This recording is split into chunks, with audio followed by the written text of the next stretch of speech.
Leaks and seal damage regularly cause disruptions and failures in the daily operations of pump operators. Today we will show you how to inspect and change the seal of the HiCone in minimum time. Before we begin the actual task of changing the seal, we must first switch off the pump, drain, and shut off the pipes and release the pressure from the seal chamber. First, we hook up the motor using a standard lifting device, in this case, our overhead crane. Next, we disconnect the connection between the suction housing and the motor, as this is exactly where the seal is located, and we remove the cover here behind the gearbox. Having already removed the cover, we now take off the remaining parts from the drive shaft, a small O-ring that holds the adjustment scale, and the cover on the screw head. After that, we can loosen the screw and thereby separate the drive shaft or the motor shaft from the rest of the drivetrain. Next, we disconnect the suction housing and the motor and remove the motor. Then, we loosen the screws from the drive adapter. Now we remove the drive adapter. To loosen the preload bushing, the appropriate tool is needed, which is located directly on the cover. This is simply attached with a small screw, loosened accordingly, and can then be placed on the preload bushing. We now loosen the preload bushing with the supplied tool. Before we remove the seal, we first drain the oil from the seal chamber. To get the oil out of the seal chamber faster, we can use the supplied air pump to assist. After we have drained the oil, we reinsert the drain plug.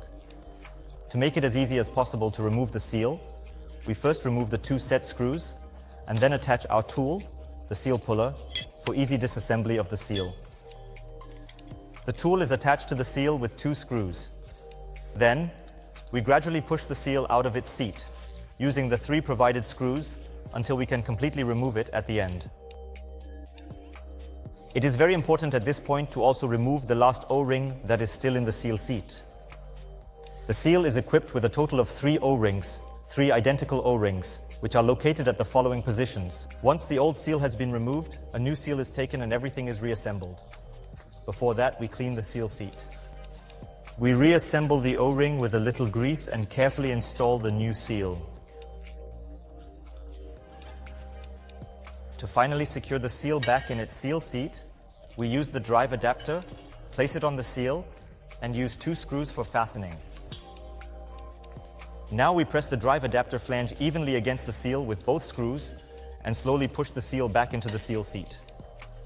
It is important to ensure that the 2 screws are tightened evenly, as otherwise the seal may slip and tilt in the seal chamber.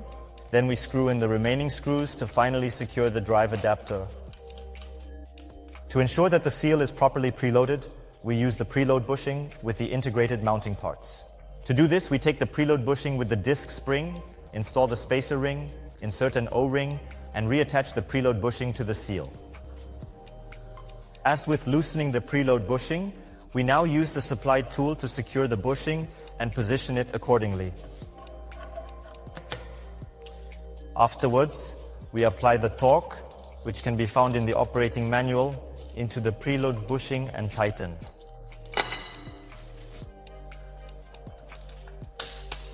The seal is reassembled. Now the motor is being reattached to the suction housing. For this, we lift the motor and insert the drive shaft into the opening of the preload bushing. It is also important at this point not to forget the new O-ring and to install it correctly in the O-ring groove. Now we ensure that the drivetrain is reconnected to the motor. To do this, we screw in the bolt, attach the cover for the screw head, slide the O-ring over, and install the adjustment scale. Use the O-ring to secure the adjustment scale so that it does not slip during adjustment. The cover is then mounted. The connection between the suction housing and the motor is re-established with the appropriate screws. As a final step, we remove the lifting eyes from the crane and refill the seal chamber with oil. The required amount of oil can be found in the relevant chapter of the operating manual.